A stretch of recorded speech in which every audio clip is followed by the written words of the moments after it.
पुन्हा एक चिमुकलं बाळ एका नराधमाला बळी पडलं। ही घटना आहे मालेगाव तालुक्यातील डोंगराळे गावातली, जिथे एका 4 वर्षाच्या चिमुकल्या बाळावरती अन्याय अत्याचार करून तिच्या डोक्यात दगड घालून तिचा खून करण्यात आला।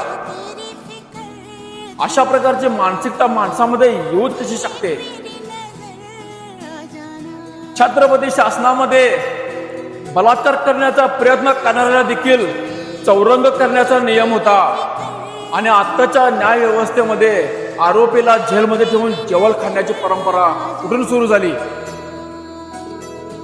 महाराष्ट्र शासनाला माझी कळकळीची विनंती आहे की अशा प्रकारच्या मानसिकता असलेल्या व्यक्तीला ताबडतोब फाशीची शिक्षा ही झालीच पाहिजे, तरच अशा प्रकारचं घाणेरडे कृत्य करण्याचं धाडस परत कोणी करणार नाही।